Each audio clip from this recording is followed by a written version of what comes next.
Welcome to meeting number 107 of the House of Commons Standing Committee on Veterans Affairs. Conformément à l'article 108. Pursuant to Standing Order 1082 of the Standing Orders and motions adopted by the committee on Thursday, March 9, 2023, and Tuesday, December 5th, 2023, the committee is resuming its study on recognizing Persian Gulf veterans and wartime service. Today's meeting is taking place in a hybrid format pursuant to the standing orders. We have Ms. Blaney, who is online, and colleagues. I would like to introduce Marie-Hélène Sauvé, our new clerk. She will now be a part of our committee. She's not a new clerk, meaning she understands procedure, but she is new to our committee today. I would now like to welcome our witnesses today. Our witnesses with us today from Department of National Defense, Major General Eric Simoneau, Deputy Commander, Military Personnel Command, Brigadier General Luc Giraud, Directeur General Support, Chief of Joint Logistics, Dr. Sean Graham, Historian, Directorate of History and Heritage. And from the Department of Veterans Affairs, we have des gens qui sont habitués, Madame Amy Meunier. We have people who are well. And Public Affairs Branch, Monsieur Pierre Tessier, Assistant Deputy Minister, Strategic Policy Planning and Performance Branch, and Mitch Freeman, Director General Policy and Research. Donc, bienvenue à vous tous. Welcome to all of you. You will have 5 minutes for your opening remarks, and we will be starting with Veterans Affairs. And so I would like to invite Mr. Tessier to speak for 5 minutes. You have the floor, sir. Thank you, Mr. Chair, members, for the invitation to appear before the committee today. As a veteran myself, I especially understand how Canadian veterans and their families have dedicated their lives to our nation's service. This service deserves to be recognized. For the veterans and their families in the room or watching today, I'd like to thank them for that service. Veterans Affairs Canada plays an important role in remembering and recognizing enormous sacrifices made by those who served in uniform. Ces sacrifices, Monsieur le Président, sont reconnus de deux manières. These sacrifices, Mr. Chair, are recognized in 2 ways, through commemoration and through benefits and services. Veterans Affairs Canada gratefully acknowledges the dedicated service of all veterans and members of the Canadian Armed Forces, including those who served in the Persian Gulf. We value the ongoing and active dialogue between veterans organizations, the ministers' advisory groups, veterans, their families, stakeholders, and parliamentarians, which allows us to hear important perspectives on how best to recognize Persian Gulf veterans and other modern-day veterans. The practice of categorization of military service is a CAF D&D process done with the interest of providing CAF members and veterans with the benefits to which they are entitled from National Defence and Veterans Affairs Canada. This categorization helps determine what kind of supports or compensation they should receive. Modern veterans benefit from a comprehensive framework of benefits and services such as pain and suffering, disability benefits, treatment benefits, financial benefits, rehabilitation benefits, education and training benefits, case management services, mental health programs, and many others. This programming supports the various needs of the veteran community. When it comes to determining eligibility benefits and services under the Well-Being Act, 2 key principles come into play, the insurance principle and the compensation principle. These 2 principles help decide whether a veteran's medical condition is related to their military service. The insurance principle, which is a 24/7 coverage, works like an all-inclusive insurance policy. Under this principle, if a veteran is serving in a special duty area or special duty operation, medical conditions that is diagnosed, established, aggravated during that time is automatically considered to be related to their service. The compensation principle is different. It applies when a veteran's service doesn't fall under special conditions of an SDA, SDO. Under this principle, to qualify for benefits, there must be evidence that their medical condition was directly related to their military service. Throughout Canada's military history, we have much to honor and remember. However, not all veterans feel connected to the stories and of military achievements that occurred long before their time. While we'll always pay tribute to pivotal events in the First and Second World War and Korean War, we're increasingly focused on honoring Canada's modern-day veterans and operations. This includes those who served in the Persian Gulf and other missions in the Middle East in the early 1990s. Et nous continuerons à demander aux vétérans modernes. We are making a deliberate effort to make sure veterans know how appreciative we are, and we want to hear from them about what kinds of commemorative and recognition activities interest them the most. Our department understands the recognition due to modern-day veterans, including those who served in the Persian Gulf. Recognize the 10th anniversary of the end of Canada's mission in Afghanistan, 60 years since Canadians joined the United Nations peacekeeping force in Cyprus, and in June we marked the 60th anniversary of the end of the United Nations operations in Congo, which included approximately 300 Canadians. We're also making sure to recognize and remember those who served in domestic missions. For example, in recent years, we've marked the 25th anniversary of our military's response in the Red River flood in Manitoba and in the crash of Swiss Air Flight 111 off the coast of Nova Scotia. The veterans who supported these and modern-day operations are most deserving and being recognized for their service. Nous continuerons de faire tout ce que nous pouvons pour. We will continue to do all that we can to ensure that all our veterans are represented and recognized for their service to Canada. Ms. Meunier, Mr. Freeman, and I would be pleased to answer your questions. Merci beaucoup pour votre temps. Merci beaucoup, monsieur. Thank you very much, Mr. Tessier, for your opening remarks. I would now like to invite the Major General Éric Simoneau to speak for 5 minutes, please. You have the floor. Comme vous l'avez déjà. Thank you very much, Mr. Chair. As you mentioned, my name is Major General Éric Simoneau. I'm the Deputy Commander of Military Personnel Command in the Canadian Armed Forces. With me today is Brigadier General Luc Giroir of the Strategic Joint Staff and Dr. Sean Graham, military historian. We are pleased to be here to answer your questions regarding our policies and processes related to benefits, compensation, and recognitions related to operations in order to support our members who, as you know, are willing to risk their lives in the service of our country. Of responsibilities, I would like to note that the Department of National Defense is responsible for serving members of the Canadian Armed Forces, while responsibilities related to veterans, compensation, and benefits reside with our colleagues from Veterans Affairs. As it pertains to the process in which operations are classified as either special duty area or operation, General Giroir will be able to provide greater details as required on those aspects. I would also like to take this opportunity to acknowledge the ongoing discussion determined as it pertains to wartime service and special duty service. I think that it's important to point out upfront that applying these categories is not meant to signal greater or lesser respect for service members and veterans, nor are such categories indicative of a lesser degree of risk on the part of those deployed. Rather, these categories are derived through analysis of risk and hardship for each operation based on their own merit. And again, General Giroir will be able to dive into those aspects as required. Malgré que les bénéfices reliés aux vétérans. While veterans-related benefits are the responsibility of Veterans Affairs Canada, as I mentioned, the Department of National Defence and the Canadian Forces work closely with our colleagues to ensure that these benefits are and continue to be well suited to the needs of our members and veterans. Thank you again for inviting us here today, and I look forward to answering your questions. Thank you. Thank you very much, Major General. We are now going to move on to the first round of questions.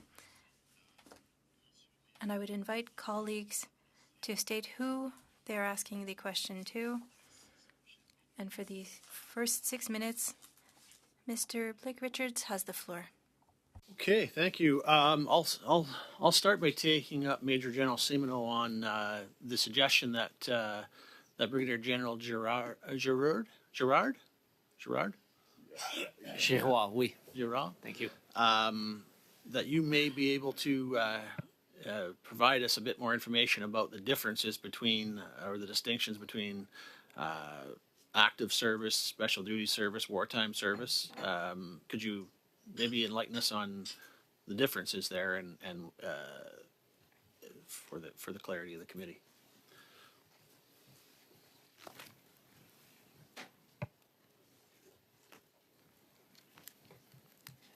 Thank you very much for your question, Mr. Chair and members of the committee. My name is, as was said, my name is Brigadier General Luc Giroir, and important to answering this question is the fact that I'm representing the Strategic Joint Staff, who is one of the highest organizational levels in the Canadian Armed Forces, providing advice to our Chief of Defence Staff. Our mission at the Strategic Joint Staff is to provide timely and effective military analysis, decision support, command enablement to the Chief of Defence Staff, who is the principal military advisor to the Government of Canada. So that aspect is important to how I will proceed with following the following answer. So I believe the question centered around the main differences between wartime service and special duty service.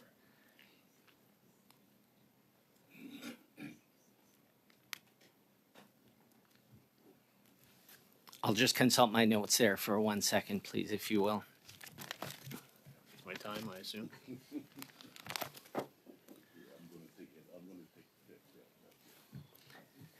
So when it comes to special duty service, Section 2.1 of the Veterans Wellbeing Act defines the term special duty service as service in a designated special duty area or a special duty operation.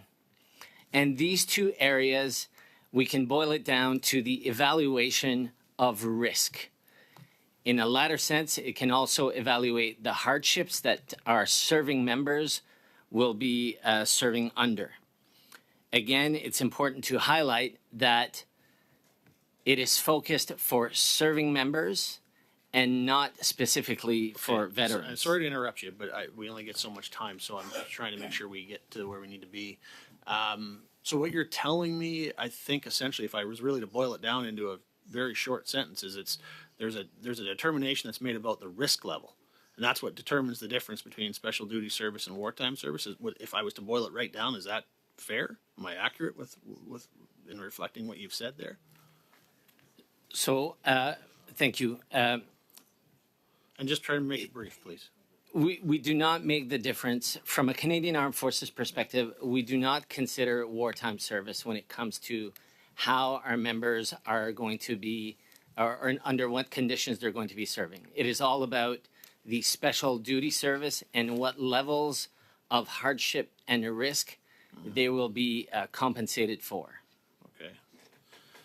Yeah, so I'm not sure I'm clear, but I'm not sure we're going to get there. So in the short period of time we have, so what I hope I'm not hearing is that somehow we've determined that those who served in the Persian Gulf or Afghanistan were not under an incredible level of risk, and I almost feel like that's what I'm hearing. And if that's what I'm hearing, that's concerning to me, because they clearly were. They served and frankly, they served in wars. And I think you probably would agree with me, but I know that you have to read what's on your page.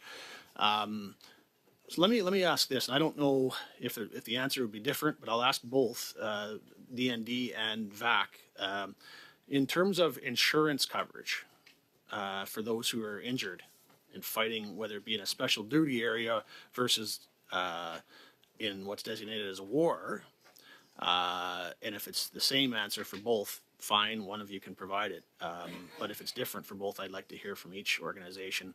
Is there a difference in terms of the insurance coverage for those two types of service?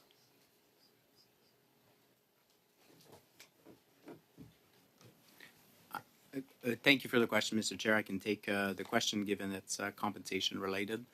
There is no difference in the coverage 24/7 around the insurance principle for both of those. So we actually have heard testimony from veterans in this study that indicated to us that their understanding of the policy is that the coverage of injuries under special duty service is in fact significantly less than what it would be if it's considered wartime service. Are you indicating to us that that is not in fact accurate? And do veterans of conflicts like the Persian Gulf or Afghanistan actually get less than a Korean War veteran would get, for example? And so thank you for the question, Mr. Chair. The way I would frame or answer the question is that it's a bit more, it's not just the coverage. VAC legislation and programs has evolved through the years. Persian Gulf veterans can fall under what is called the Pension Act, which also includes wartime service. If they applied for disability before the 1st of April 2006, before the Wellbeing Act came into effect. And under the Veterans Wellbeing Act, if they have another condition as a result of the initial condition after this date, or they have a new condition as a result of that service. The Pension Act's disability pension covered economic and non-economic factors into the pension, whereas the Veterans Wellbeing Act came into force 1st of April 2006. Sorry, are you indicating that it's more of a relation to the 2006 changes, and you're saying that there would be no difference otherwise in the treatment of a Korean War veteran versus a Persian Gulf veteran versus an Afghan veteran or any other veteran? Yeah. Mr. Tessier, you have 15 seconds, please, to conclude. Correct. The main difference between the Pension Act and the Wellbeing Act and the treatment between different groups is the 1st of April 2006 date. There are some nuances between war service and others SDO, SDA in the Pension Act, but where there are differences, Veterans Affairs ensures that every veteran is taken care, especially around long-term care. Thank you. Thank you, Mr. Tessier. And before I go on, I'd like to welcome Mr. Mel Arnold, who will replace Mr. Fraser Tolmie. Welcome. Et for 6 minutes, I'd like to invite Mr. Wilson Miao to ask questions. Please, Mr. Miao. Thank you, Mr. Chair. And first, I'd like to thank our official for joining us today, both DND and VAC. First, I'd like to direct my following question to the official of defense. When the governor in council placed a Canadian CAF member from service to active service, who is informed of this classification if we're focusing on the Persian Gulf War? So there's the active service is a construct that is tied to the Pension Act. We're now the current legal legislative framework around operation stems from the Veterans Wellbeing Act. And Minister of Defense has been delegated authorities, as was mentioned by my colleague here, to approve special duty service, either through operation or area. So the whole construct of analyzing the risk and hardship to derive the proper compensations of benefits stems from the Veterans Wellbeing Act. It's not triggered by active service or not. It's rather an SGS, and that's what my colleague here could dive into as required. But it's an analysis of the risk and hardship for every operation that the Government of Canada, through GIC, deploys us towards. Thank you for sharing that. And in comparison, if I were to compare Persian Gulf War right now with Korean War, what is the difference based on these? The legal construct around those two operations are different. One stems from the Pension Act, the Korean War, and every operations thereafter is covered through the Veterans Wellbeing Act, as I just described. what is the reason why the Gulf War is not included as an active service? Mr. Chair, this is a question that would be better answered by Department of Justice. It's legislative in nature. All I can say is we have to operate within the bounds of current legislation, which is the Veterans Wellbeing Act. Thank you. And could you please also share with us how official from DND use the mission classification system to determine whether a typical service is a wartime service compared to a special duty service? Mr. Chair, that's a little bit the same question we received earlier. It all boils down to the current legislation that is in place that we must abide. So there's no wartime service terminology in the Veterans Wellbeing Act. There's rather nomenclature of special duty area and operations, which we call. So is that a question where there's no policy to address that? Mr. Chair, this is not a matter of policy, but rather a matter of legislation in place. And we operate within the bounds of current legislation, Mr. Chair.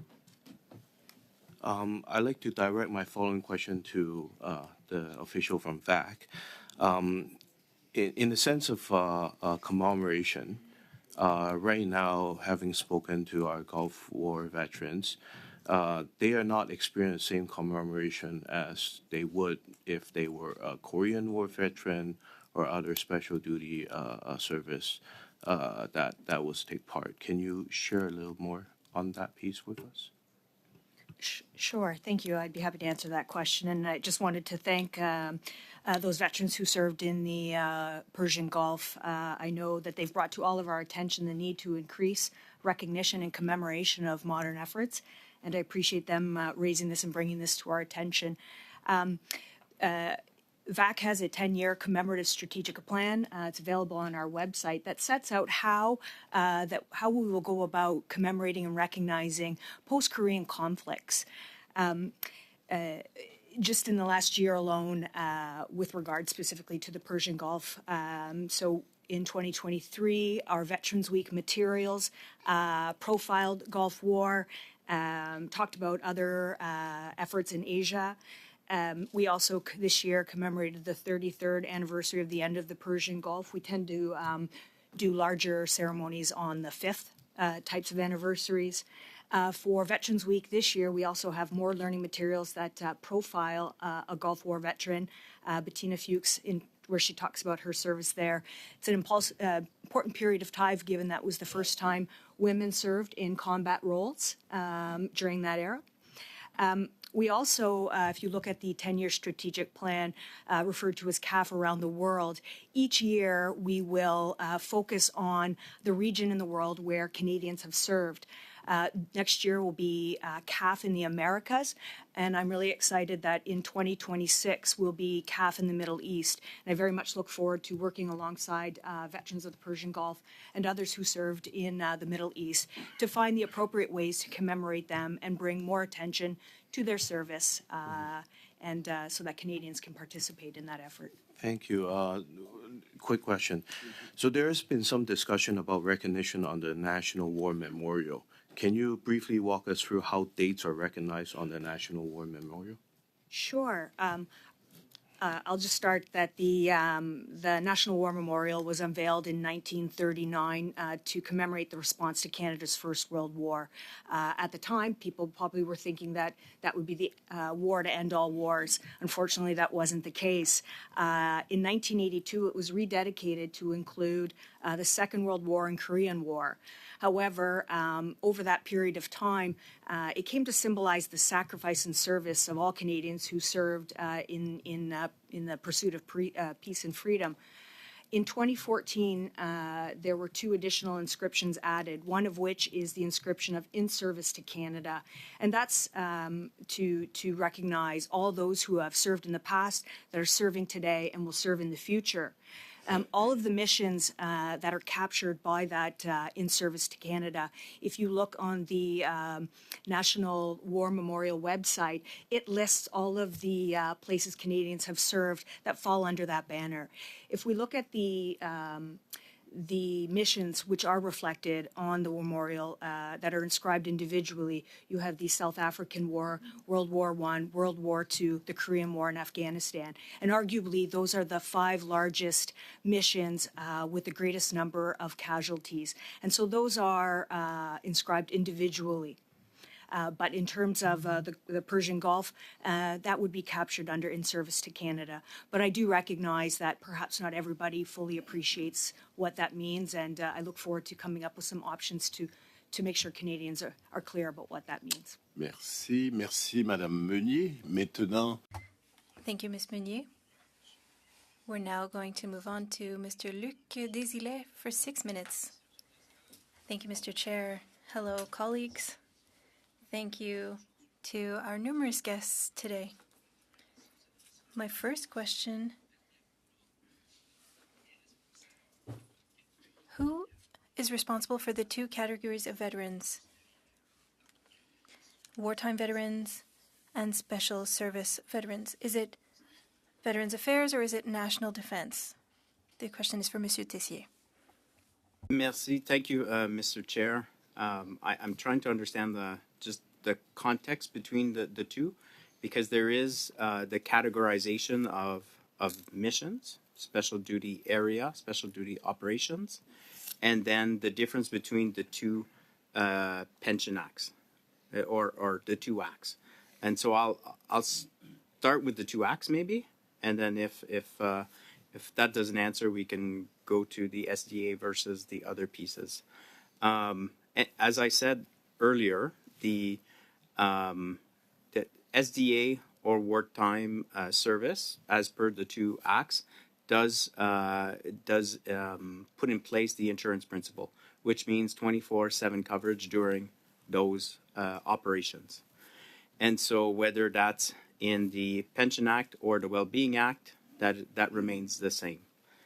The Wellbeing Act was brought into place in April. Regardez, M. Tessier, Oui. avec tout le respect, Apologies, I'm going to have to interrupt you, with all due respect.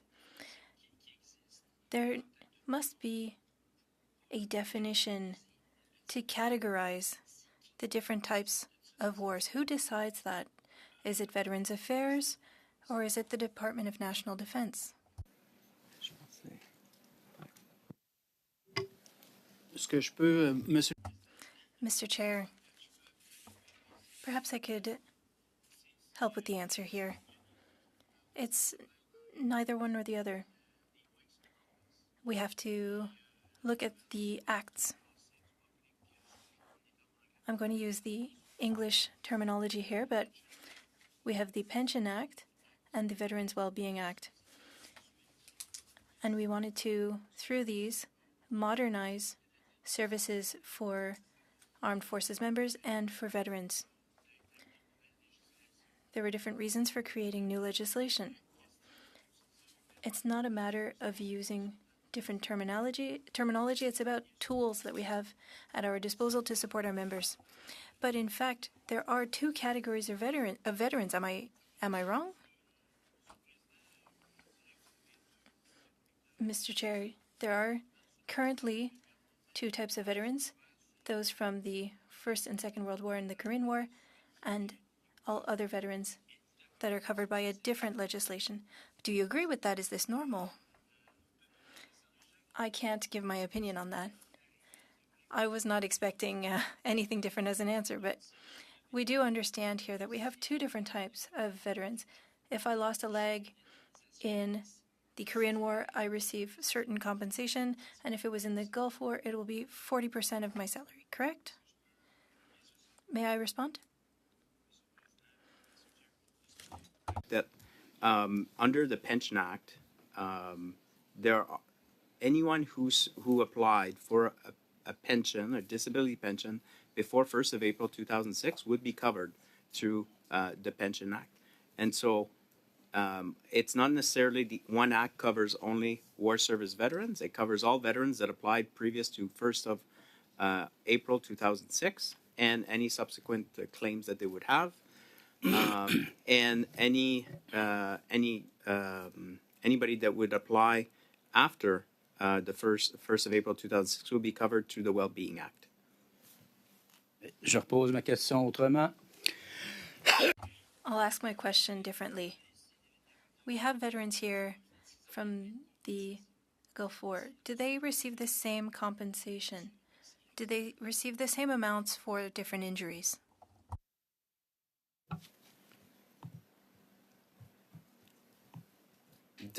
I'll go back to the premise of the piece is that the VAC legislation has changed over the years. So even up to 2006, the Pension Act would have had a number of changes over its lifetime since the Second World War. The Pension Act and disability pension in itself covered economic and non-economic factors, because I think it's important, into one pension, whereas the Veterans Wellbeing Act that came into force in 2006, replacing the Pension Act or superseding it, is a broader an approach to veterans care and benefits based on the needs of the veteran and facilitates the transition to life. There was a reason why there's advocates for the new Wellbeing Act, and includes additional financial benefits. So they are separate in the way they're applied, and they're different acts. It includes disability benefits, rehabilitation services, health services, educational assistance, continuing care, and quality of life. Monsieur Tessier, je vous aime beaucoup. Mais est-ce que... Monsieur Tessier, I appreciate this answer, but would there need to be a bill to amend the Pension Act and on the Wellbeing Act so that they are equitable? Because we've heard for weeks that things are not equitable. Yes. There would need to be changes to the legislation. All right, so there needs to be a change in legislation because there isn't currently, because it's not equitable. It's impacting veterans, including those who have been within current designated SDA regarding the current operations, would need a decision by Parliament and will require analysis and consultation. It does not mean that that one is better than the other. They're different, and they were put in place for different reasons. Merci, Monsieur Tessier. Merci, Monsieur Desilets. Écoutez, avant... Thank you, Monsieur Tessier. Thank you, Monsieur Desilets. Before I give the floor to Ms. Blaney, I'm hearing questions, and I get the impression that colleagues would like to have a more in-depth knowledge of how things work. And you mentioned 2006 and the differences between the legislation. And for both departments, if you have any documents that you can have to support us in our study, it would be very useful. Because there's something that we don't seem able to clarify. We haven't seemed able to clarify so far. Ms. Blaney to ask questions for 6 minutes, please. Ms. Blaney. Oh, well, thank you, Chair, and I appreciate your intervention. I have several questions. I first just want to start by saying I feel like I finally am getting a grasp on it, and then suddenly I am completely lost again. So my first, actually, it's more of a request than a question, is to Mr. Tessier. I hope I said it wrong. No, I hope I said it right, but I know I said it wrong. So to come back to what I think I'm trying to get clarity on is, could you actually provide to the chair, of course, like a chart so that we could look at the detailed difference between a Korean War veteran and a Persian Gulf veteran who are both filing for the same benefits? For example, a loss of a leg. I heard my colleague use that earlier. And if you can include the amount of each of the benefits. So what I mean by the amount of the benefit is, what is the financial value of each of those benefits? Because what we're hearing very clearly from the Persian golf veterans is that there's a distinct difference. And what I need to understand is where is that difference? I've heard some members of this committee say that the only difference that they see is the access to the long-term care beds. So I want to know, like, what are the benefits that they get? What is the dollar amount, even if it's a range? Could you let us know what part is taxable and which is not taxable? And what each veteran would have to do to have their claim adjudicated and appealed if necessary. Is that something you could do for us? I'd be happy to provide that documentation to the committee. Okay, thank you. That would be extremely helpful. And my next request to you, because I know you're such a kind man, is do you have a document that describes for people like us what the difference is between the Pension Act and the Veterans Wellbeing Act? I think that that's probably a question that's very hard and complex and would take a lot of time. Is there a document that we could just look at that's more comparable that you could send to the committee? Definitely, we can provide a document that compares both. Okay, thank you. That would be really helpful for us as we do this study. So I did hear, and I'm going to come to defense now. First of all, I want to thank all the members in uniform in this room for their service, their current service. I deeply appreciate it. I know that I represent 19 Wing here in the Comox area. And so I got a lot of love for the people who serve there because they take really good care of me and have certainly taught me a lot. But I did hear, and I'm sorry, I'm doing my best virtually, that the legislation is the issue. So I guess my question, and I'm hoping you can help me understand this, is I know that the Korean veterans fought a very similar fight that we're seeing the Gulf veterans fight right now. So when they were added to wartime service, was it through a legislative method? And if it was not, what was the method that the Korean veterans were added to wartime service?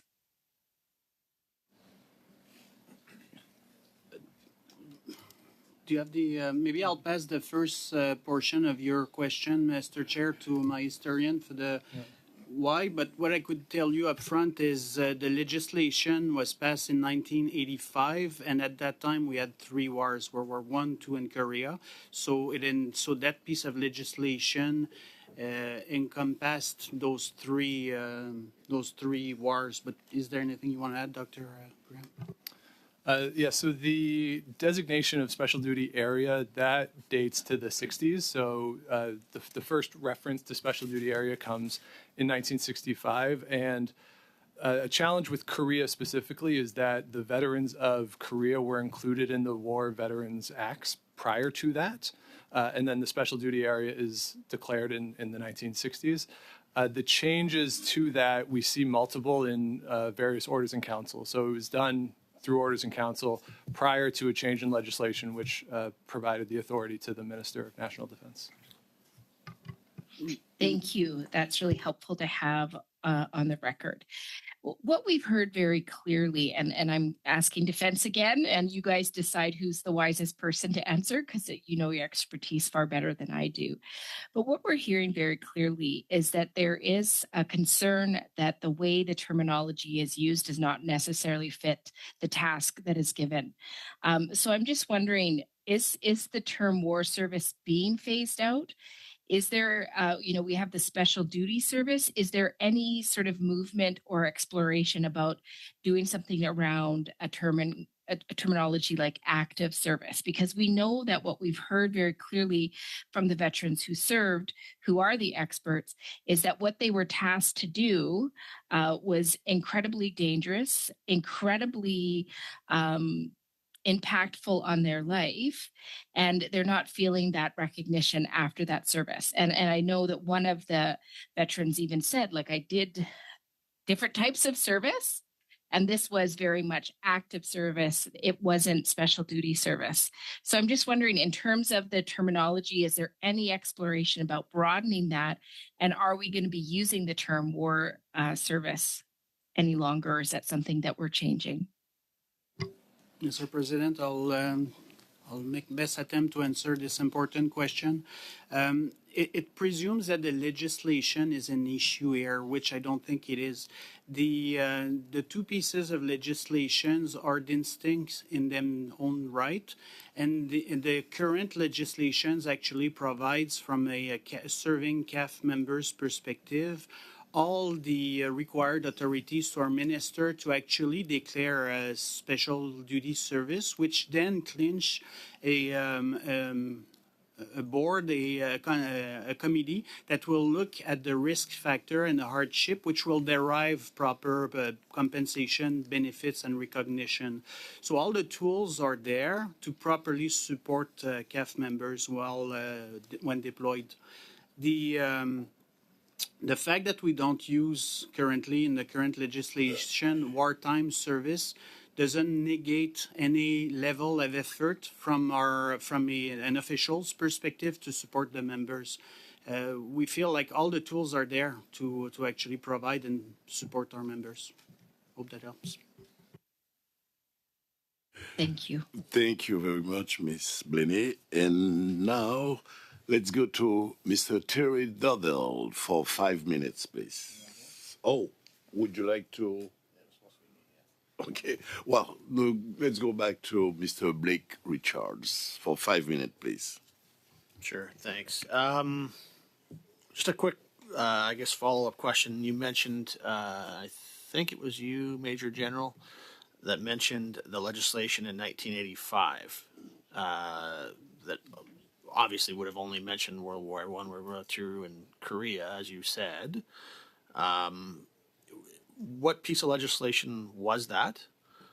And,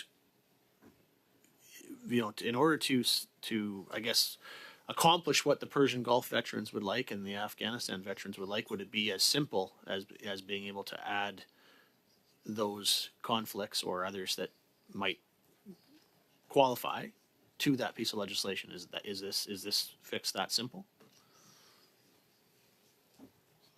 Mr. Chair, I did mention the 1985. This is the Pension Act that has now been superseded or supplanted, if you would, by the Veterans Wellbeing Act for various reasons that I'm not the experts to dive into. But what I can tell you is, with the Veterans Wellbeing Act, we now have a Minister of National Defense proper authorities to approve a special duty operation area or a special duty operation or area, which then, as I mentioned earlier, clinches the whole analysis of risk and hardship to provide for our members.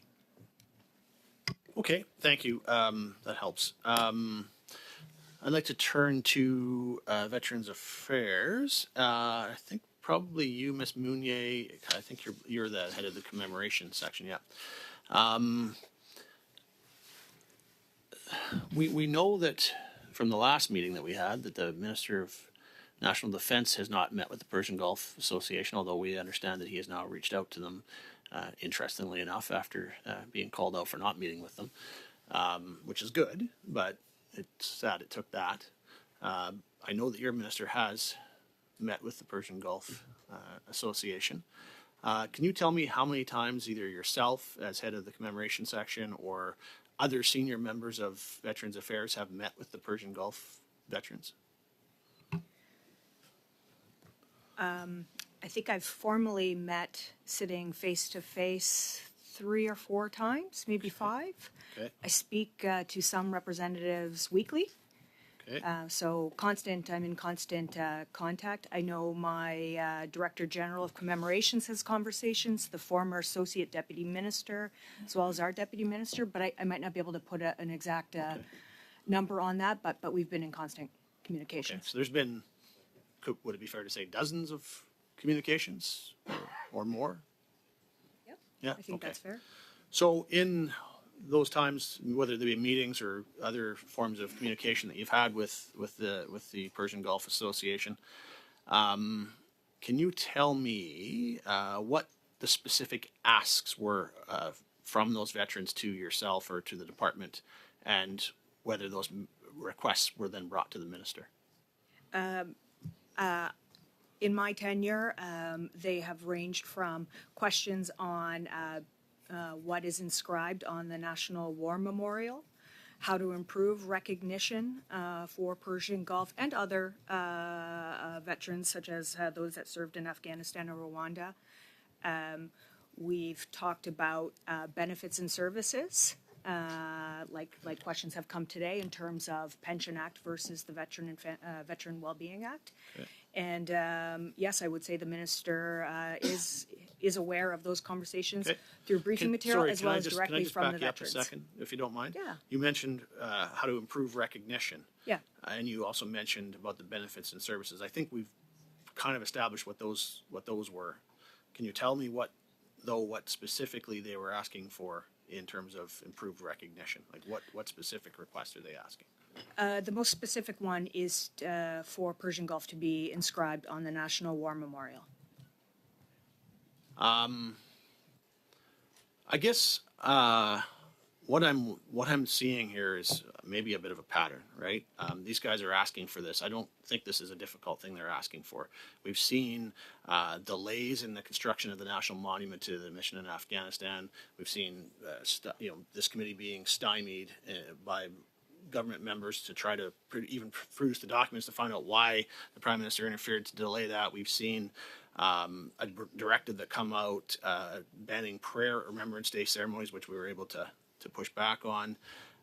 We saw the 10th anniversary of the end of the mission in Afghanistan come around last spring, and lots of speculation from veterans and even the CBC about whether the department forgot till the last minute or failed to plan a proper ceremony, or whether they purposely wanted to keep it small. We've seen a lack of Canadian flags in the color party at the official Canadian events for the 80th anniversary of D-Day.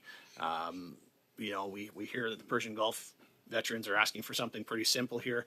I guess what I'm wondering is why is it so difficult for this government to just simply honor the legacy of Canadian veterans? Like there's so many examples, and it just seems to be a pattern. Can you give us any insight on that?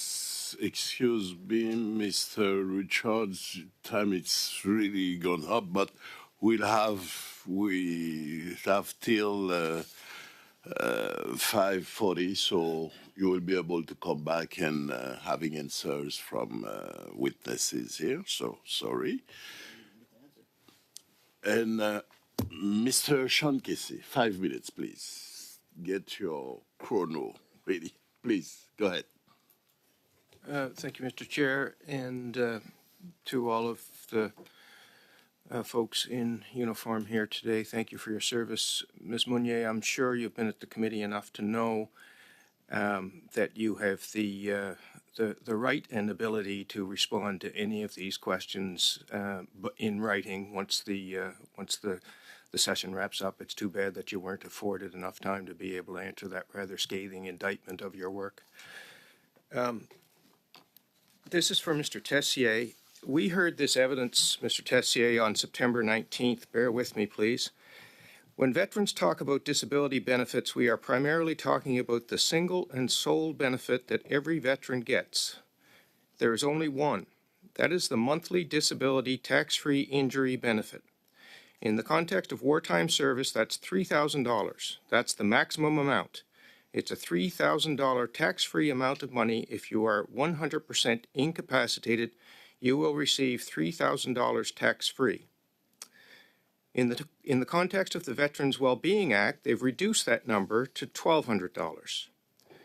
The monthly disability benefit is by far the most contentious piece of data when it comes to veterans. Again, a German bullet pays $3,000, a Taliban bullet pays $1,200.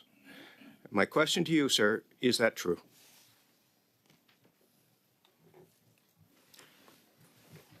Thank you for the question, Mr. Chair. I'll walk through both pensions. I think it's important. And really, what's being referenced here is the difference between the Pension Act and the Wellbeing Act, and both acts are different. VAC legislation programs have evolved through the years, as I've said. Persian Gulf veterans can fall under the Pension Act and receive the pension for disability under the Pension Act if they've applied for disability pension before 1st of April 2006.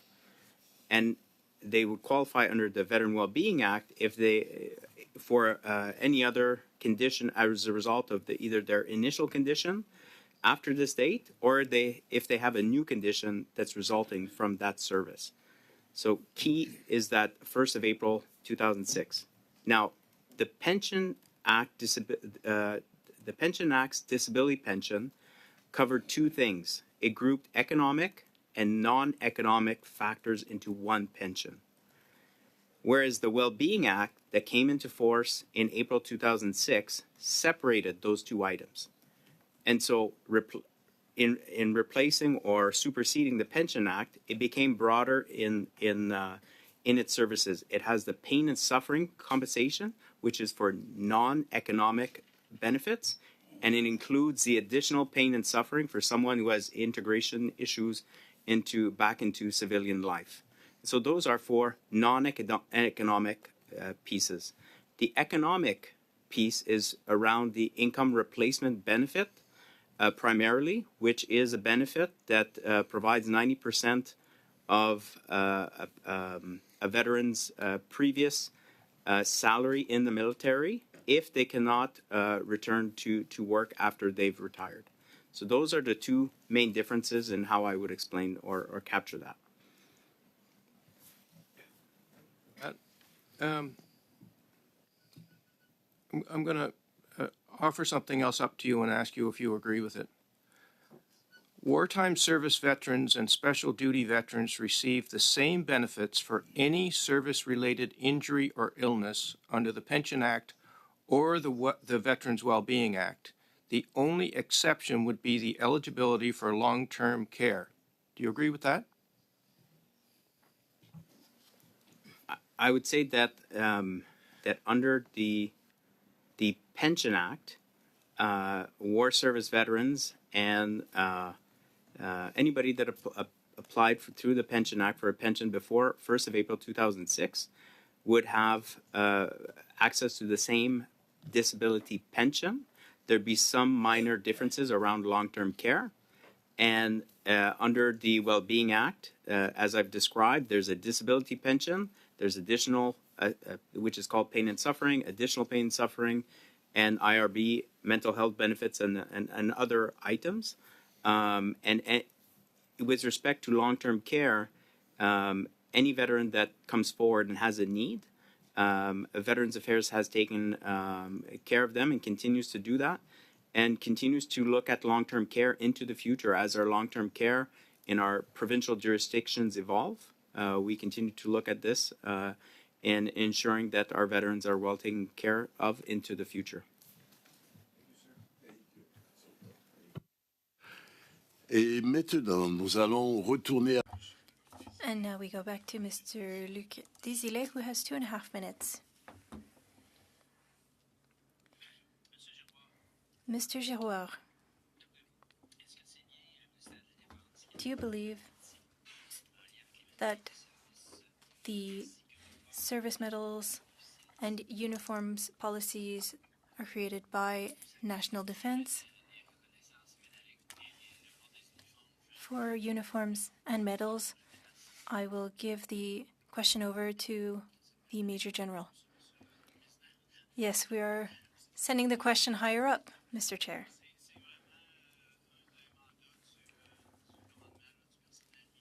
It is in our mandate of military personnel to recognize members efficiently and in an appropriate manner. We create policies for recognition, and that's why we don't take things lightly. We have a very rigorous approach. We have a subcommittee, and I am the chair of that, and we make recommendations regarding recognitions that we would like to ask from Rideau Hall. Each operation is similar to compensation and benefits. We look at recognition, and there's different considerations.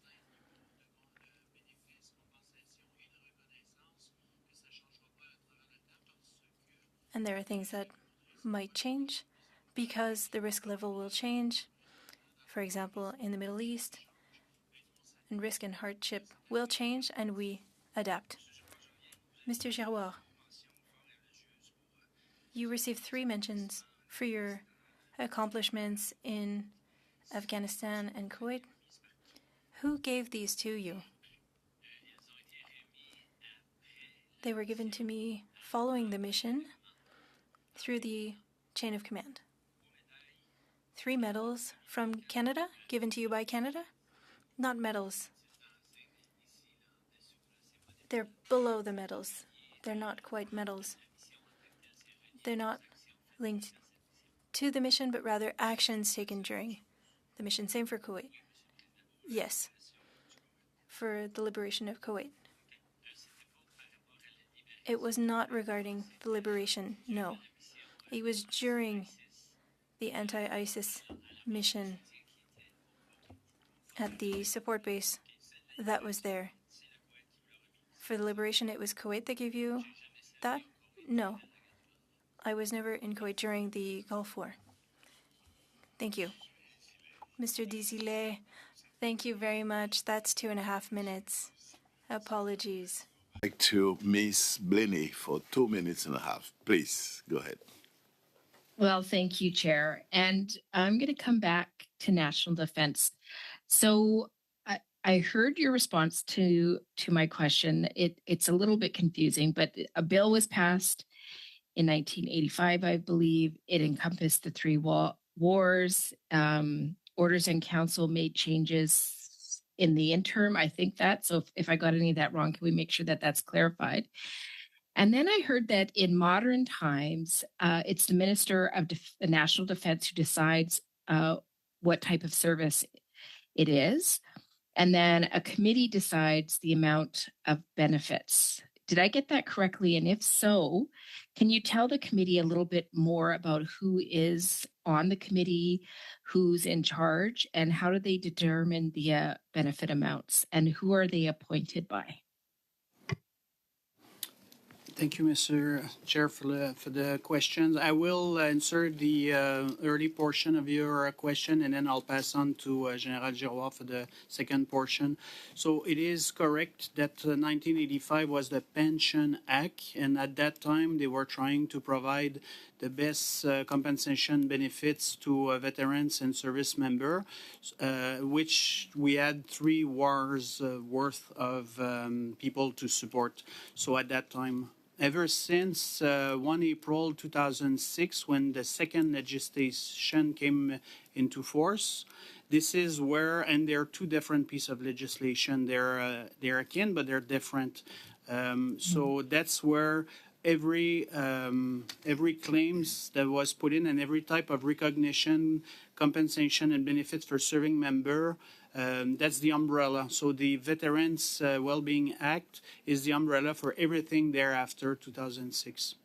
So that's correct in that sense. And I'll pass to General Giroir. Merci beaucoup, Monsieur le Président. Thank you, Mr. Chair. Composition of the Departmental Hardship and Risk Committee. It is chaired by a member of the Strategic Joint Staff, Brigadier General Huet, who is Director General Operations. On the committee, there are also members from representing the RCMP, 1 member representing our Joint Operations Command, and the committee secretary. There's obviously other members on the committee, the deputy chair, who's also a member of the Strategic Joint Staff, and there are advisors that represent our health services community, our intelligence community, as well as a list of ex officio members on the committee itself. In that committee, there's also a subcommittee that has similar representation that is meant to do more in-depth examinations to specific questions that the committee might be dealing with. Thank you. Thank you very much. And now I'd like to invite Mrs. Wagenthal for... okay. Mr. Dordel, 5 minutes, please. Thank you, Mr. Chair, and sorry about the confusion. I want to thank all the guests for being here today, and thank you for your service. This has been an interesting study thus far, and really what I've got out of it since it's began are 2 things, quite frankly, and one is the recognition, which I think is something that I think you must hear quite regularly. And the second is that perhaps there's a financial implication to it. And I know you're bound by policy, Mr. Tessier, in the fact that you have to follow the latest Veterans Wellbeing Act, and you kind of sound like a mortgage broker and insurance agent that you're just giving me all the paperwork on. But is that perhaps flawed in some ways?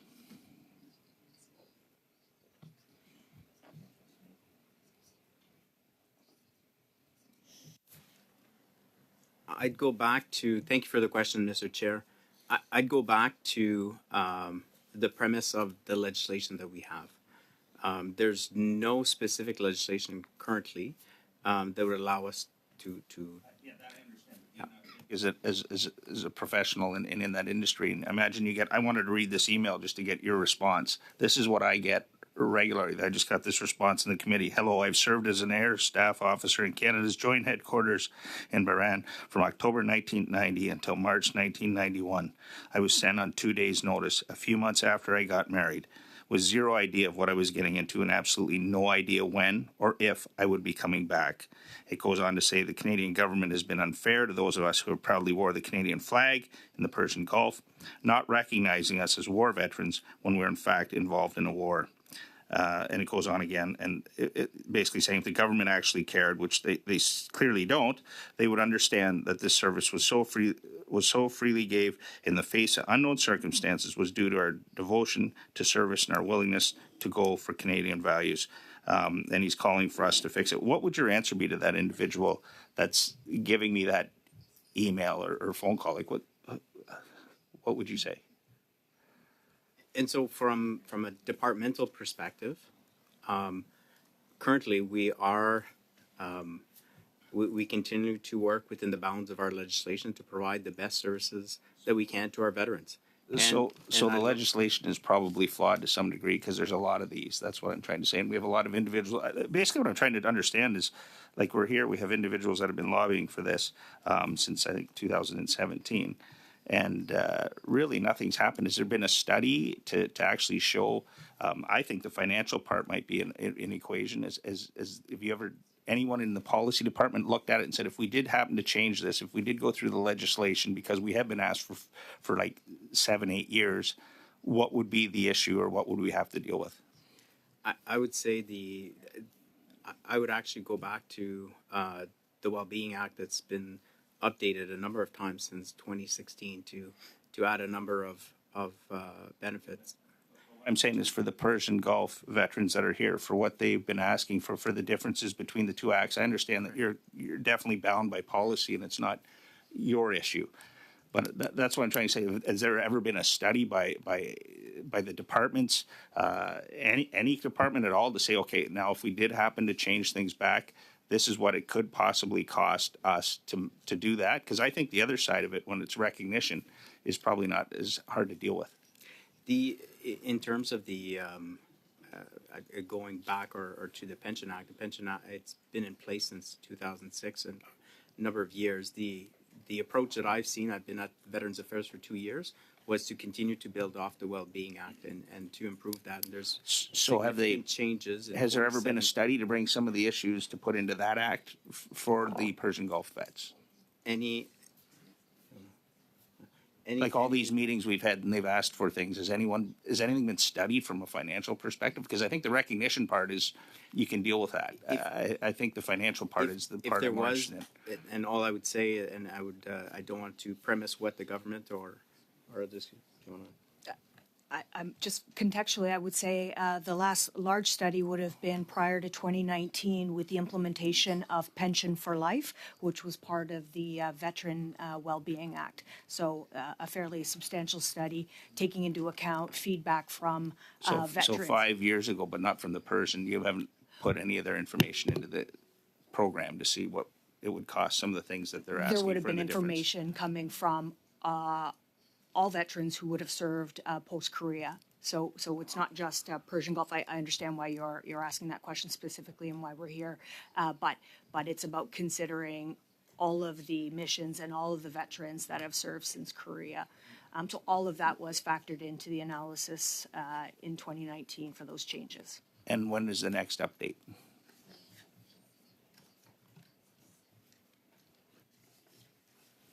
I would say currently there are no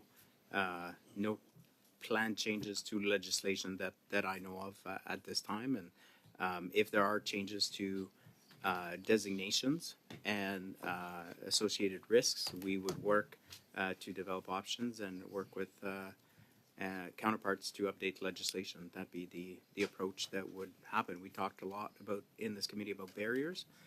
That would be the path to updating legislation if that were to happen. Thank you very much. Now I'd like to welcome Mrs. Lyanne Road to the committee.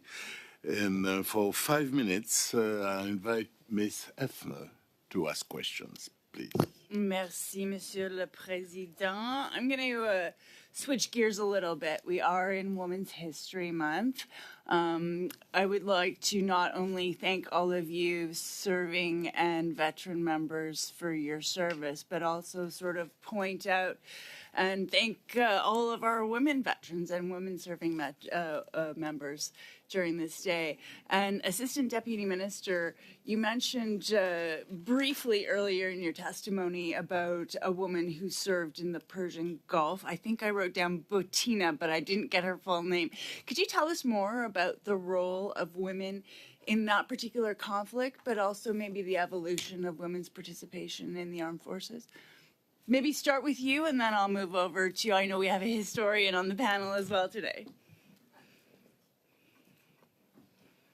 I would just, it's Bettina Fuchs, Fuchs, and her story will be profiled this month along with several other women veterans who have shared their stories with us, so that will be shared throughout the month.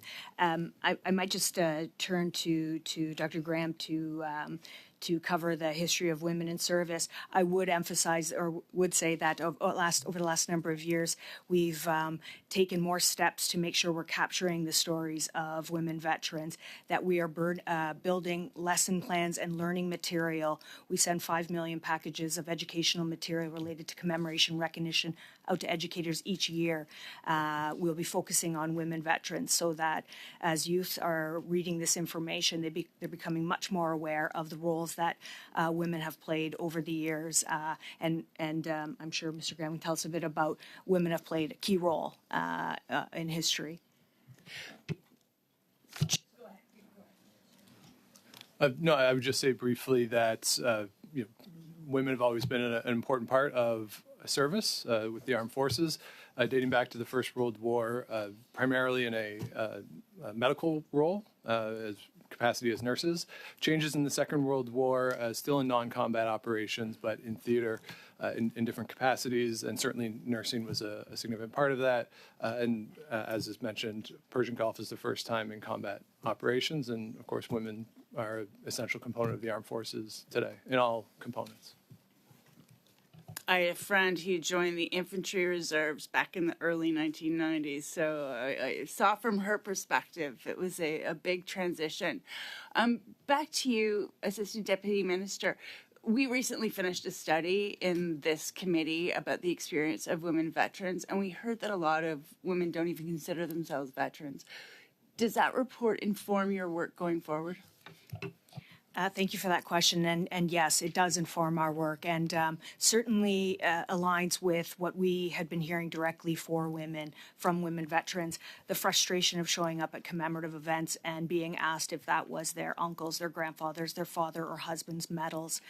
Part of what we need to do is make sure that we are profiling women veterans so that people don't make assumptions about women in service, and it's really important that we share those stories far and wide and actually be very clear about what their service was, so that for those of us that are in the military or commemorative space, we're familiar about it, but the average individual in any city across Canada or around the world should know very well where women have served and their very immense contributions to the Canadian Armed Forces. Great. And the other point I wanted to talk about, in our last committee meeting, we heard from veterans about, and I'll have to qualify that I don't fully understand everything, but they have certain medals they're allowed to wear over their heart. And there's other medals that have to be placed on the other side. And we heard today that part of this is compensation for the veterans, the difference in the service, but a big part of it is feeling valued for the service and the work that they did when they were sent overseas. Major General, I see you're reaching for your button, so I'll let you start with that. Thank you. Si Monsieur le Président me le permet. So thank you for the question. It's a great question. Medals are not related to benefits or compensations. They're really about recognition and the difference between wearing it on our left side and there's an order of merit on where the medal stands on our chest. But it's really, it has to be provided by heads of state or equivalent. So that's what drives it to be worn this or on the other side. I've had the exact same conversation with my veterans friends before the committee appearance. So this is why. So as long as it's provided to you by a recognized heads of state, it's worn on this side, and they usually go on the other side of the Canadian decoration. All the ones that we receive from other countries, other states. That's the criteria. Okay, thank you. I think that's my time. Hefner, and voilà. Colleagues, I'd like to make a proposition. Maybe that we can start with a round of 6 minutes each, and we will have 5 minutes to close the. Or would you like to go back as usual, 5 minutes and so on? Yeah, no, I said that. At the beginning, we start at 6 minutes each body. Or would you like, because we have time to have a 6 minute longer questions instead of 5 minutes, and is that okay? And you can split the 6 minutes too. So let's start with you guys, and you have 6 minutes. So I'd like to start with Mrs. Wagenthal for 6 minutes, please. Well, thank you so much, Chair, and thank you all for being here. I have my notes, and I'll do what I can. I've been here for 9 years. I still don't understand it. And I hear all the time that our veterans live in confusion. And when you spoke to the fact that I heard words like, there's categories now in compensation, there's many more benefits. Along with that new Veterans Charter has come higher backlogs, more of a sense of insurance requirements to prove over and over again that they qualify for what it is that they're applying for. I think we have a level of sanctuary trauma that we haven't seen prior to the new Veterans Charter. And I appreciate the challenges that you folks have, because I understand your role here is to implement and to do what you can to improve the circumstances. But I think, would I be accurate in saying we're still in the circumstances of trying to transition to the new Veterans Charter in the hearts and minds of our veterans? Just a quick yes or no from someone. Mr. Tessier? Do you sense that? Do you know that? Or not? That's fine. Thank you, Mr. Chair. I don't believe I could talk for the veterans that were here previously as well. Okay, thank you. You indicated, I'm sorry I didn't write down names, I should have, but the Korean, World War I, II, and the Korean conflicts, that section of combat that our armed forces have experienced, you indicate were defined by the large effort, so just the volume, the size of it, and the greatest number of casualties. Whereas modern day war, it would appear, we use this term modern day veterans, and you determine no longer wartime, but that they're in a special area or operation. You indicate that you analyze the risk, and that's along with hardship. Is the risk analyzed before they go? or during serving or afterwards? How do you come up with that level of risk? Because we hear from these veterans, they went in thinking one thing, they were told this is how it is now, and then what they experienced was war in their hearts and minds. So, Mr. Giroux? Thank you, Mr. President, for the question. Certainly, to today's veterans or today's serving members deploy under the current legislation. And there is a level of analysis certainly done at the highest level of the Canadian Armed Forces, and recommendations are made to the minister prior to them deploying. That said, there's nothing better than having boots on the ground or eyes on the ground to offer a specific assessment. So through that Chief of Defense initiating directive, the chief orders the force employers to make an assessment and make the justification for special duty operation or special duty area. And there is also a report, it is a classified report that is generated by the task force commander that is on the ground in that area, making recommendations related to that risk. And they would consider the threat intelligence reports, and that is all rolled into one report. Everyone who goes over to serve then would be under that same umbrella regardless of what they potentially could experience or actually did experience. Because I don't see a lot of difference there, because quite honestly, I could never do this. I know it. Just the thought of it is enough. And for those who are suddenly going over and being told this, so is that an umbrella of care that is guaranteed for everyone who has boots on the ground and is part of that theater? Thank you, Mr. Chair. So there is an initial assessment, and each mission evolves. Every hardship and risk level is adjusted as the mission evolves. So the initial tasks related to that mission might evolve over time, and so would the hardship and risk levels that are then tied to specific levels of compensation. I think I'm hearing you correctly. If I was going over there, I would go, forget it, man. You're not telling me what I'm getting into. And I understand in a lot of ways you can't until it's happening. But with where I see war going in this world, can you please explain to me how you would ever think that you can even determine those circumstances to the level you would need to? Because we're going into a whole new world of combat. And we're not going to have probably what was in the old days the largest effort or the greatest number of casualties in the way that we have before. Do you want me to answer this one, Mr. President, or Mr. Chair?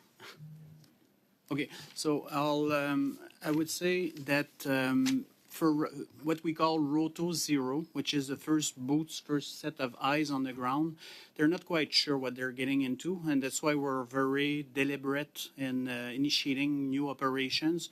We send small team of experts to make those assessments, but once they're done, the information is brought back to Canada, and it informs training, it informs everything from compensation, benefit, training to make sure our troops know what they're getting into. And we're first-class forces to prep our troops to go to deployments. Okay, and if that's the case and you're truly doing that, how would you not come back and say that those circumstances were war? Such as Kuwait, such as Rwanda, where, like, how do you come back and not, is it because war no longer exists within the legislation of Canada's? Yes, that's the bottom line. Thank you. Quickly, if you haven't, no, that's okay? Was that 6 minutes? Yes, that was exactly. a very fast 6 minutes. So now let's go to Mr. Randeep Sarai for 6 minutes, please. Thank you, Chair. Thank you to all the members that serve and all the rest of you as well for participating, actually shedding light on this. Before I go into my question, I think Ms. Munier, my colleague, Mr. Casey, was finishing at the time and wasn't able to, but maybe if you can table commemoration, the answer to his question, and table it afterwards. I think he was asking, if I'm right, commemoration for Persian Gulf War vets and how it has been done and how what's available to them, and maybe you can table that at the end. My next one would be to the historian, Mr. Graham, Dr. Graham, if you could maybe highlight what we're hearing here, and I think we're all very interested in this, is that currently there is nothing to table something as a war. What would you see as the process for people like the Persian Gulf War veterans to have their distinction be made as war veterans? What is the process? Would it be this committee by what we hear that they recommend, and then an order in council by the Minister of Defense, or what's the process that you see based on the legislation as you've studied probably more than anyone else here? Thank you for that question. I'll note that I'm a historian, not a legislative expert by any means.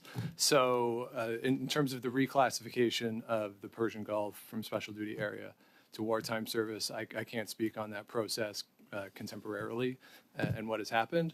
I've studied the designation of Korea in the past and how that had changed, and in the past it was through an order in council. Relative to this particular change, I would yield to my colleagues in policy and legislation currently, as opposed to looking at it from a historical point of view. Historically, it was done by an order in council. We did see changes in or additions to special duty area through the 60s, 70s, and 80s through orders in council yet. But after 2006, we haven't seen that done. I have not studied up to the 21st century. Okay. On that question. Veterans Week is a month away, and this year's theme would be unveiled by the Minister of Veterans Affairs, is CAF Around the World. To officials from VAC, can you talk about why this theme was chosen and what sort of initiatives does the department have planned to commemorate this theme, and in particular focus on these modern conflicts? I'll let you guys choose who wants to answer. I think that's probably me. Okay. Yeah, thank you. CAF Around the World comes from the 10-year strategic plan, which is about putting greater emphasis on post-Korean and domestic operations. So each year there's a particular theme picked. Throughout this year, we have focused in on activities connected to profiling Rwanda. There is some learning material related to the Persian Gulf Service, learning material related to women of modern conflicts. We will be, in a month's time,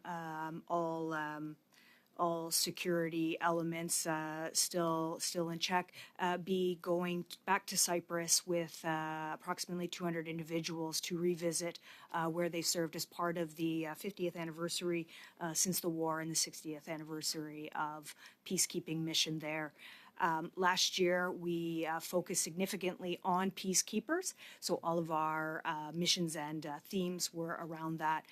I know we talk a lot about events and activities, and of course during Veterans Week we will see many of those here in Ottawa, but across the country. What's really important also are the learning products that I spoke about earlier, connecting youth to where they to military history and the accomplishments of Canadian military. And so, as I mentioned, there are over 5 million products that are shared with educators across the country. So it's pretty significant. The stories that we are accruing from more modern missions where Canadian Armed Forces have served around the world, going back to the theme, we push out those stories on our commemorative social media channels where there is a 1 million+ audience. So for each of those stories or connections, 1 million Canadians have quick access to that. So this Veterans Week, we will be having some of the signature events we've seen in the past. For example, the candlelight ceremony at the National War Museum, will include a focus on Cyprus. There's also a learning day that will highlight the service of women as well as the RCAF. So in each of the elements, we are focusing on modern veterans and veterans around the world, CAF around the world. As well, last year we introduced a new element to Veterans Week, which is open mic night. Many veterans have told us they have found healing and community connection through music. We hosted 3 open mic nights last year, and they proved to be very successful. In fact, the one in Ottawa, I received a message after from several veterans who had indicated they hadn't left their home in over 2 years. But after, because it was community, it was music, they felt comfortable coming, and that individual is now getting services and benefits from the department, which is a very positive thing.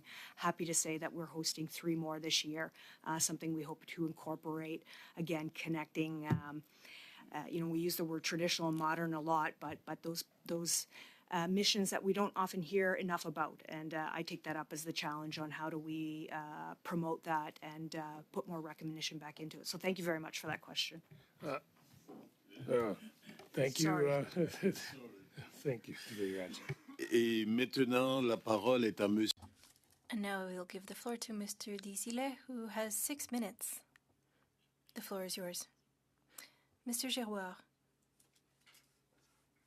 why can't veterans wear a Kuwait medal on their uniform? Merci, Monsieur.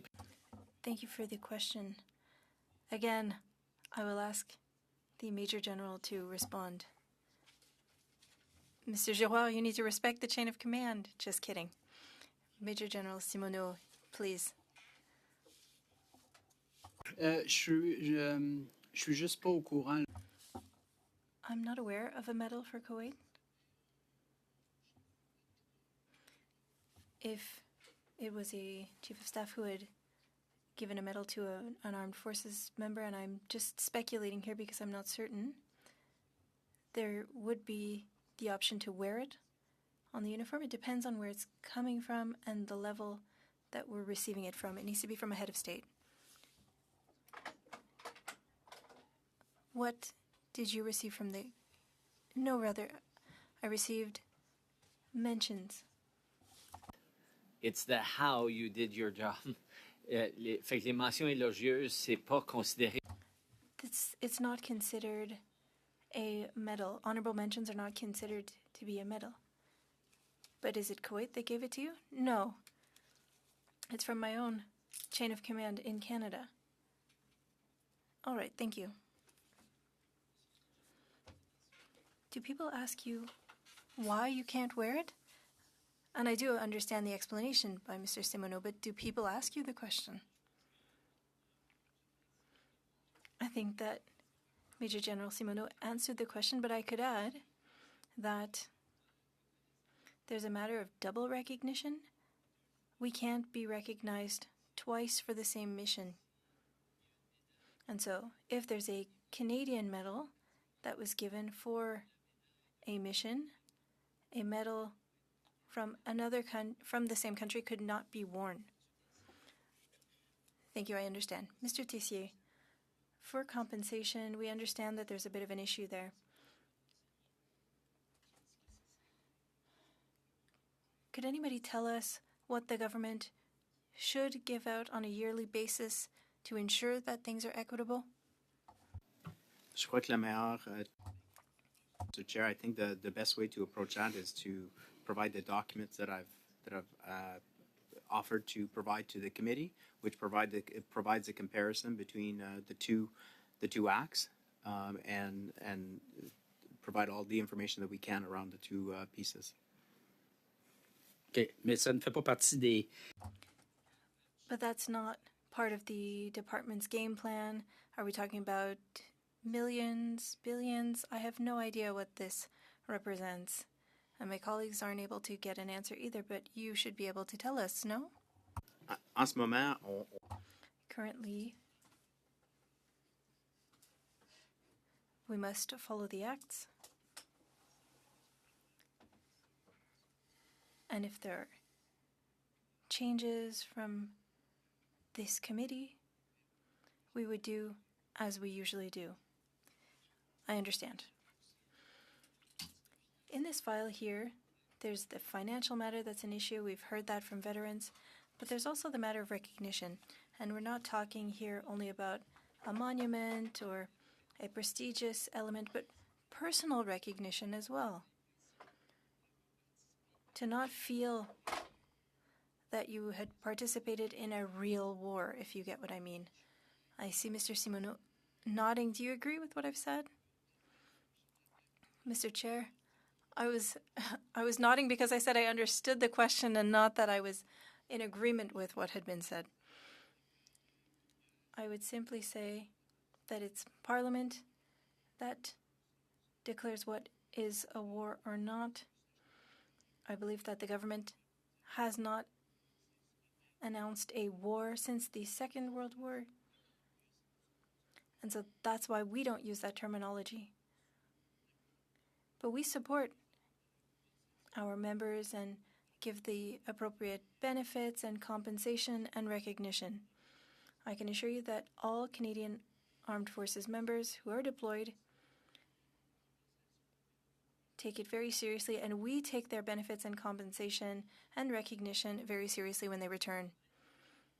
I hear you, but we've heard from witnesses, and they have all said to us that they do not feel recognized by their government. And we're not talking financially here. They're told that the Gulf War is not the same as other wars. We've heard that from different people. I have a minute left. So now there's the matter of risk, which you explained quite well. But when we're at war, we're at war. And we've heard stories about the Gulf War. I don't think it needs to be quantified by the number of losses. Risk is significant. I understand your individual situations. You have a boss, and you must follow. And you are saying that there needs to be a change in legislation. I've heard you, my colleagues have heard you, and we will likely have recommendations on that. But recommendations from inside the apparatus or that come out accidentally, those can also be helpful if you understand. But I do understand your position, but I can't believe that you would be insensitive to the fact that people who were in the Gulf War are not being recognized in the same way as others. I don't believe that. Thank you. Thank you, Mr. Desilets. And now, Ms. Blaney has the floor for 6 minutes. Allez-y, Madame Blaney. Well, thank you so much, Chair. So I think just for the record, I'd like to get a little bit of clarity. And I think those folks from National Defense, thank you again for answering all my questions and seemingly able to understand what I'm asking, even though I don't have the correct words at times. Could you just explain to the committee what the criteria is for adding a Foreign Service Medal to the Canadian Honors and Award System? I think that would clarify some of the questions my friend from the block was asking.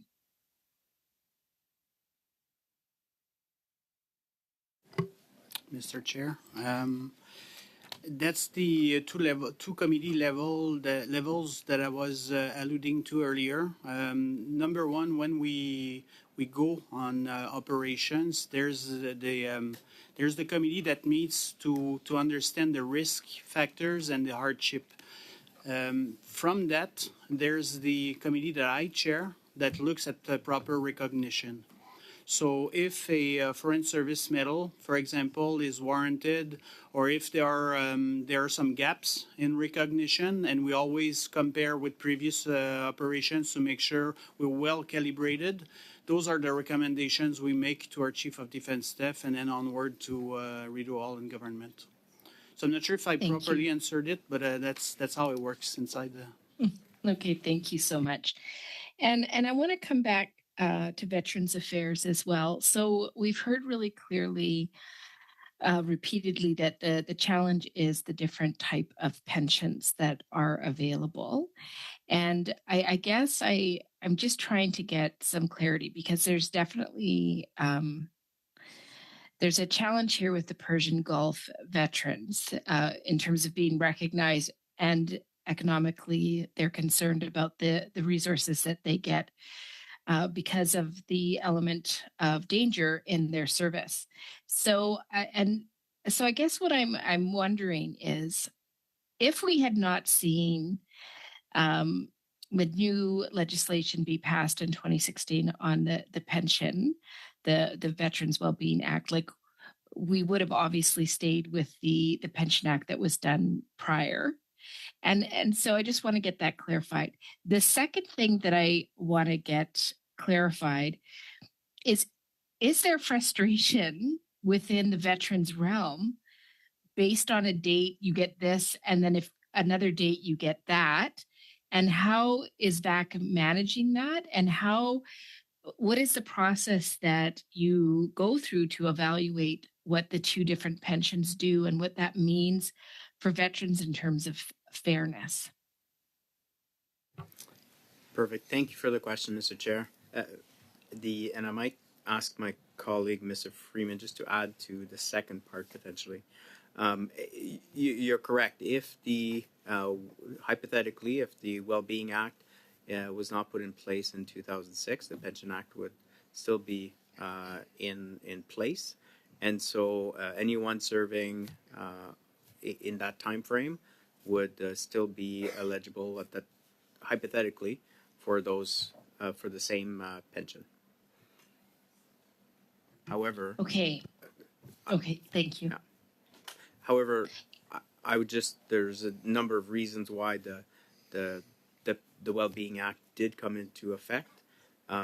They are different. They're based on two different pieces, or looking at a variety of different veterans that are releasing from the Canadian Armed Forces.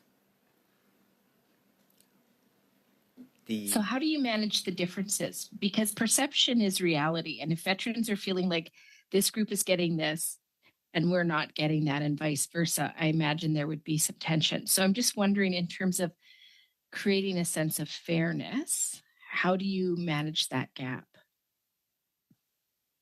I might ask Mr. Freeman to talk about the engagement, or Ms. Meunier, around the engagement and pieces that have occurred over the years. But really, the differences as they evolved are really meant to support, and we use the term modern day veterans, but it's really the evolution of veterans, whether they release at the age of 23 because they were injured, coming back from a mission, and ensuring that they have the right supports in place, whether that's education and training benefits, whether it's retraining, whether it's not being able to work anymore, and ensuring that they have the same level of compensation from a financial perspective in terms of the income replacement benefit. And so it is a difference from 2006, but they're very different in nature. And they look to serve a demographic and a group that continues to evolve and change. Hence why there's been multiple changes to the Wellbeing Act over the years. Mr. Freeman? Thanks. Thank you. Mr. President, if there's still time. Mr. Chair, sorry. Thanks so much. I would just add a couple of thoughts as well. And from the hypothetical of the Pension Act in this April 1st, 2006 date, any veteran who came forward prior to April 1st, 2006 were adjudicated under the Pension Act, whether they were special duty service, special duty area, or whether they were regular force member. And subsequently, after April 1st, 2006, any member that comes forward would be adjudicated under the Wellbeing Act. And there are some nuances there that we'll certainly provide in our written submission around a decision that was previously adjudicated under the Pension Act. If it gets reassessed after April 1st, it continues to be under the Pension Act. But if a new condition comes forward, What I would highlight from a special duty service point of view is that really creates automatic service attribution. And so when a veteran comes forward, they have a service-related condition. The first step in either act is to determine, was that disability caused by service? And when the veteran comes forward, or the member comes forward with that condition being related to their deployment in a special duty area or special duty operation, that service attribution is considered automatic. The veteran need not do anything further to determine that that condition was service related. And then the suite of benefits then are available to them. The distinction that Mr. Tessier made at the very beginning is around long-term care. The Pension Act did specify certain entitlements to war service veterans from World War I, World War II, particularly around the evolution of long-term care throughout the country, remembering that that started after the Second World War, where hospitals and provincial systems were quite different than they are today.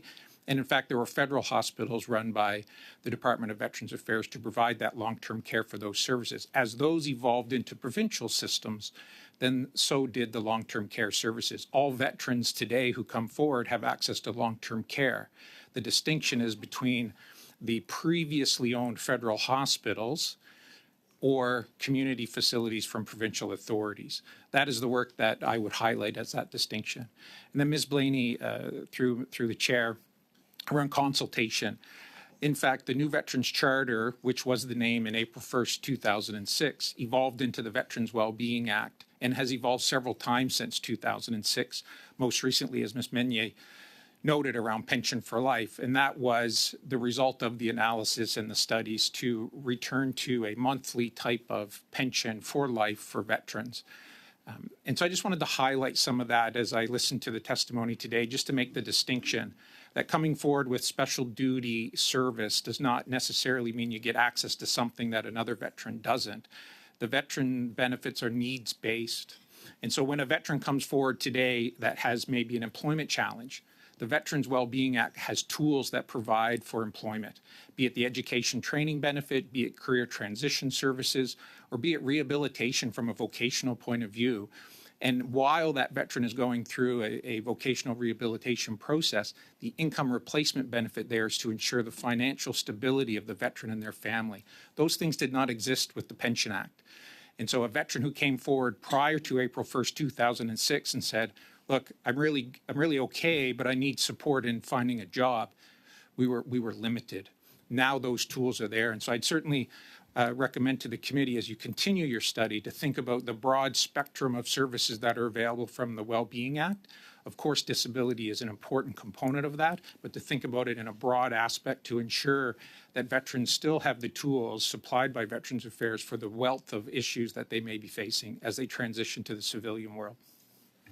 Thank you. Thank you very much, Mr. Freeman. And we will have two other interventions of 5 minutes each. But Mr. Freeman, on that note, as you know, our analyst has a lot of experience because he's with the committee for more than 10 years. But I would invite him to make a clarification or something, and we will come back to those questions. Small clarification. It's to avoid a misunderstanding about. This will be the toughest question you're going to get today. No, it's not a there's no question. It's only a clarification. Je vais le dire en français parce que c'est M. Simoneau a fait une erreur de bonne foi. There was a mistake. Canadian legislation adopted before 85. Well, there was a consolidation afterwards. The Pension Act was adopted by an order during the First World War on war measures and became the Pension Act in 79, and there were many changes afterwards, but it was not adopted in 85. I just wanted to clarify so that there wasn't any confusion. Thank you, Mr. Simoneau. Do you have any other comments? No? Thank you. That was that for the clarification. For 5 minutes. Charles, you have the floor. Sure. I think we've covered this pretty well. I don't have a whole lot more to ask, to be honest with you, but I guess I do have one question that I wouldn't mind asking, because I don't think I've heard this come up at all today, but because we have had in some of the previous testimony in this study heard about or had it mentioned to us that other allied countries like Australia or the UK, for example, do actually have a different system for categorizing wartime service, and I believe it was told to us that they have recognized their Persian Gulf veterans as having served wartime service or some kind of equivalent to that. I'm not sure who I should best direct this. It's probably the Veterans Affairs officials. I'm not sure who. Perhaps could you give us any indication of whether you know if that's accurate, what you know about the other some of our other allied countries, and if there's anything you think Canada could learn from those designations in other countries? Perhaps, if perhaps D&D, I'll just start sure. in the sense from a Five Eyes perspective. Certainly, the United Kingdom, Australia, they would refer to it as a warlike, and as you said, similar to an SDA, SDO. They would have different nomenclature. The U.S. is a little more robust in the reference to war. They played a different role in the war as well. Okay. So we do track with our Five Eyes colleagues in Okay. this regard. So are you saying that for the most part, with the exception of perhaps the U.S., you're saying that other countries, the designations that they have are, you would consider them equivalent or similar to our special duties service? Is that what I heard you say there, I think? Yes, I do. I can't tell you right off the hand exactly what their reference would be, but it would be along the lines of sort of special duty operation area. They, for example, the UK, New Zealand, Australia, they recognize Persian Gulf on Remembrance Day or Anzac Day. So they do put it in part and parcel of regular commemorative activities versus standalone activities. There are cenotaphs and monuments in some of our Five Eye countries. Similarly, there are about 40 cenotaphs and plaques across Canada that make reference to the Persian Gulf as well. So is there anything that you've seen in any of these other countries then that you would say we could emulate, or things that they have done that we could do better here, or examples we could draw from? I can't point to anything in particular. I know Mr. Davis made reference to a monument being built in the U.S., which the federal government has contributed financially toward. But clearly there's more recognition that's required, and so we're looking forward to doing just that. Okay. I wanted to ask you about U.S. because you mentioned it, but before I do that, the comment you just made, there's more we can do. Could you give us some examples of things you think that we could do? Yeah, as I mentioned earlier, the National War Memorial has a website associated with it, and it provides links to information related to the various conflicts and missions that are represented in the inscription of In Service to Canada. So that's really wonderful, but if you're walking down the street and you visit the National War Memorial, that might not be as clear to you. So I think there's some steps we could take to make that more prevalent. Okay. Yeah. And what about we've focused, a lot of focus today has been on the Persian Gulf veterans, but I know there's Afghan veterans who are making these calls, and we haven't had a chance to hear from them in this study yet. It's too bad that we didn't have you at the end of the study so that we could ask questions based on the Afghan concerns as well. They will come. I think we have several of them coming to see us Thursday. What could you be doing more to recognize their service? And I mean, they fought in a war too, whether some people want to admit it or not. Could you give us an indication of what, I mean, we won't go into the monument issue because we've been there before. I certainly would disagree with much of the position and what's happened with the current government and what's been going on now, but we won't get into that. Aside from the monument, which darn well needs to get built, what else could the government do to recognize our Afghan veterans better? Thanks. One, making sure we're connecting those that served with youth and with others to tell the stories, to share the stories, to capture the individual experience that occurred there.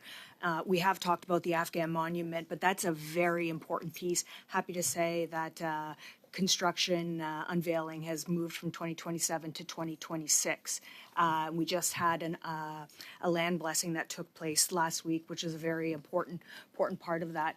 And I'm glad to hear Yeah. that. Still not soon enough, in my opinion. It should have been done years ago. And 2026 is still too late, but And continuing to sooner the work, better. yeah, and continuing to work with the Afghan veterans and those still in service to determine what makes sense for them. You made reference earlier to the 10th anniversary, and we built that ceremony in consultation with those that served. We heard feedback that some were not ready for large affairs. They're still in their recovery. They're still grappling with understanding their role. And so we want to be respectful of that. So as we continue, we will certainly increase that connection. Our website also has quite a bit of information on service in Afghanistan, and we're capturing more and more stories. Thank you for that question. Thank you, Mrs. Meunier. Mr. Shankissi, you have 5 minutes, and that's all. That's all. Yeah. Thank you, Mr. Chair. I'm going to direct my first question to Major General Simoneau and/or Brigadier General Gerard. And I'm going to come back again to the testimony that we heard on September 19th. And the testimony was this: there exists a policy within Veterans Affairs Canada. It's policy 1447, entitled Disability Benefits in Respect of Wartime and Special Duty Service, the Insurance Principle. And the testimony that we heard bemoaned the fact that there was no such policy within CAF. So, first of all,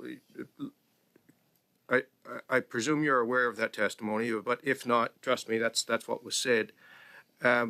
Can you explain whether such a policy is necessary within DND, and if not, why not? Mr. Chair, I'm not familiar, evidently, with the Veterans Affairs Canada's policy 1447. I presume it has to do with compensation and benefit for veterans. And as I mentioned in my opening remarks, I wanted to be clear that we are looking after the serving members of the Canadian Armed Forces. So we have policies in place not to support veterans, but to support serving members. Sorry to interrupt, sir, but just so you know, one of the main concerns was that this particular policy issued by Veterans Affairs actually contains a definition of wartime service and special duty service. And I think the issue was the lack of any definition or clarity from DND was something that made the impacted veterans quite unhappy. Mr. Chair, what I can tell you is from a DND CAF perspective, we're implementing per the legislation in place, which doesn't have wartime service enshrined in it. So therefore, we're using the legislation that we have to great effect. Let me be clear that the compensations, benefits, and recognitions are state-of-the-art for Canadian Armed Forces member.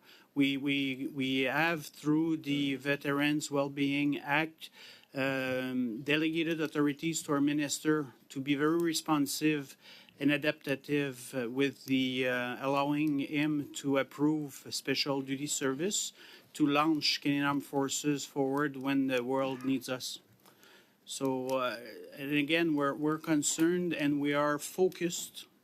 We're concerned about veterans as well. Let me be clear on this. But our focus and our policies are aimed at serving members. Thank you, sir. Over to you, Brigadier General. You talked about the analysis of risk and hardship that goes into your assessment of each special duty operation. And then what I heard you say was that analysis is not static, that it changes even over the course of the mission. What would the impact of that that moving assessment be on those who are serving? Can you give a concrete example of how a change in the analysis of the risk or hardship would directly impact a member of the force? Thank you, Mr. Chair, for that question. So, yes, sir, as I mentioned, the assessment is evolutive. It adapts, it evolves, it is reassessed every 18 months at a minimum. But if there are significant events or significant changes to the threat that is perceived in theater by the chain of command, the task force commander, that would automatically trigger a review at the strategic level. And those changes to whether that's hardship or risk would be clearly communicated to the chief of the defense staff, who would then be able to adjust those rates, if you will. So there would be a clear financial impact to the members that are deployed. Thank you. Merci beaucoup, Monsieur Tessier. Thank you very much, Mr. Tessier. Ms. Meunier, gentlemen, on behalf of the committee, I would like to thank you for your participation in our study on the definition of special service and the different criteria for compensation. And I would like to thank you, and I would like to thank the Major General Eric Simoneau, Deputy Commander, Military Personnel Command, Brigadier General Luc Giroir, Director General Support, Chief of Joint Logistics, Dr. Sean Graham, Historian Directorate of History and Heritage, and from the Department of Veterans Affairs, we have Pierre Tessier, Assistant Deputy Minister, Strategic Policy, Planning and Performance Branch, Ms. Amy Meunier, Assistant Deputy Minister, Commemoration and Public Affairs Branch, and Mitch Freeman, Director General, Policy and Research. I would like to thank the technical team, our interpreters, our new clerk, and our analysts. And that said, the meeting is